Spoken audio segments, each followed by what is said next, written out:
നമസ്കാരം. VCV ന്യൂസിലേക്ക് സ്വാഗതം. ഞാൻ PV വേണുഗോപാൽ. ആദ്യം പ്രധാന വാർത്തകൾ. സംസ്ഥാനത്ത് ഉയർന്ന ചൂട് റിപ്പോർട്ട് ചെയ്ത സാഹചര്യത്തിൽ പൊതുജനങ്ങൾക്കായി സംസ്ഥാന ദുരന്ത നിവാരണ അതോറിറ്റി ജാഗ്രതാ നിർദ്ദേശങ്ങൾ പുറപ്പെടുവിച്ചു. ഉയർന്ന ചൂട്, സൂര്യാഘാതം, നിർജ്ജലീകരണം തുടങ്ങിയ നിരവധി ഗുരുതര ആരോഗ്യ പ്രശ്നങ്ങൾക്ക് കാരണമാകുമെന്നതിനാൽ നിർദ്ദേശങ്ങൾ പാലിക്കണമെന്ന് ആരോഗ്യവകുപ്പ് മുന്നറിയിപ്പ് നൽകി. ശാസ്താംപാട്ട് അയ്യപ്പൻ വിളക്ക് രംഗത്തെ കുലപതി അകമല ശ്രീധരൻ ഗുരുസ്വാമി നിര്യാതനായി. 83 വയസ്സായിരുന്നു. വാർദ്ധക്യ സഹജമായ അസുഖത്തെ തുടർന്ന് കിടപ്പിലായിരുന്നു. രാഷ്ട്രീയ സാമൂഹിക രംഗത്തെ നിരവധി പേർ അന്തിമോപചാരം അർപ്പിക്കാൻ എത്തി.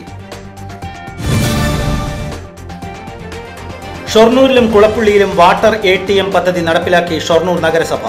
വേനൽ കടുത്തിരിക്കെ 1 രൂപയിട്ടാൽ 1 ലിറ്റർ തണുത്ത വെള്ളം ലഭിക്കുന്നത് പുറത്ത് യാത്ര ചെയ്യുന്നവർക്ക് ഏറെ പ്രയോജനകരമായി. തിരുവല്ലോമലയിൽ പ്രവർത്തിച്ചിരുന്ന മദ്യ ഉൽപാദന കേന്ദ്രം അടച്ചുപൂട്ടി. 287 തൊഴിലാളികൾ പെരുവഴിയിൽ.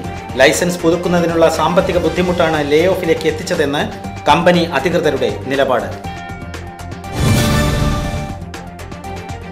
വേലൂർ വെള്ളാറ്റഞ്ഞൂരിൽ 2 മക്കളെ കിണറ്റിലെറിഞ്ഞ് കൊലപ്പെടുത്തി ആത്മഹത്യ ചെയ്യാൻ ശ്രമിച്ച സംഭവത്തിൽ അമ്മയെ അറസ്റ്റ് ചെയ്തു. വെള്ളാറ്റഞ്ഞൂർ പൂന്തുരുത്തി വീട്ടിൽ അഖിലിന്റെ ഭാര്യ 28 വയസ്സുള്ള സയനയെയാണ് എരുമപ്പെട്ടി പോലീസ് അറസ്റ്റ് ചെയ്തത്. വടക്കാഞ്ചേരി കോടതിയിൽ ഹാജരാക്കിയ പ്രതിയെ റിമാൻഡ് ചെയ്ത് ജയിലിലടച്ചു.